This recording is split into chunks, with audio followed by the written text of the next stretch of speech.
Children sitting on the hood of a car as gunmen open fire on the driver. Innocent victims caught in the crossfire of suspected gang members. They are behind some of the most violent crimes on the streets of Metro Detroit. But police and federal law enforcement agencies know where they operate, and they're working to take them down. Tonight, Simon Shaquette takes us inside the fight, only on 7.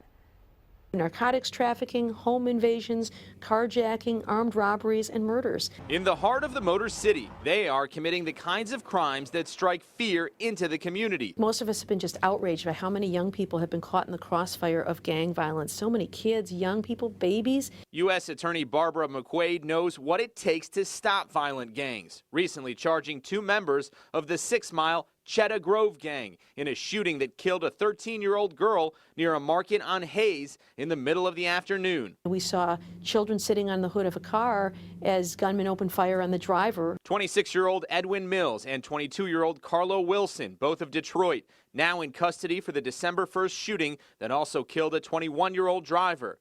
On nearby Cedar Grove Street near Denby High School, we found gangs are still marking their territory. They're mostly neighborhood-based gangs, so they'll have a certain territory, certain blocks marked out in the neighborhood, and that becomes, in essence, their turf. The 6 Mile Cheddar Grove gang, known to rule the area near East McNichols and Kelly, and Houston Whittier and Chalmers. Other top gangs on the radar of the FBI Violent Crime Task Force include the 6 Mile Bloods and Knockout Boys on the east side, the Latin Counts and Serenos in southwest Detroit.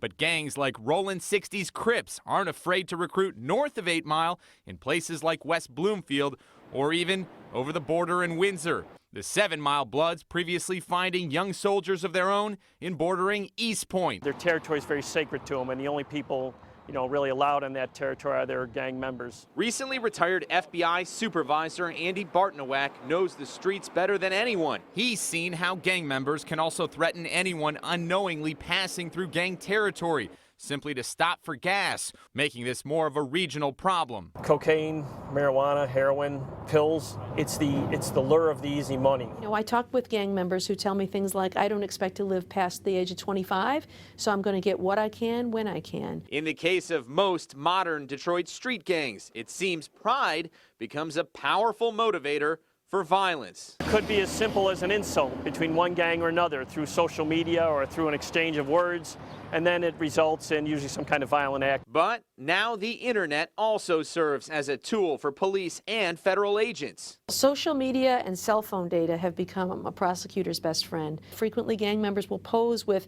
a gun in one hand, cash in another, and the name of their gang, on a T-shirt. Yet, now more than ever, there are signs of hope. Homicides have declined since 2013. So far, there's been a nearly 50% reduction of shootings in the 9th precinct in the past year. Tougher sentences are a huge factor. The first armed carjacking brings an extra 5 years if you use a gun. The second armed carjacking brings an extra 25 years. So then those get stacked. So if you have somebody who's done 4 or 5, they might be looking at a 100-year sentence. Also reaching young people through a program called Ceasefire. Mayor Duggan, Chief Craig, and Wayne County Prosecutor Kim Worthy call in gang members on parole or probation. We bring in someone who we call the moral voice of the community, maybe the mother of a murder victim, to talk about the impact that this violence is having on our community. Simon Shaquette, 7 Action News.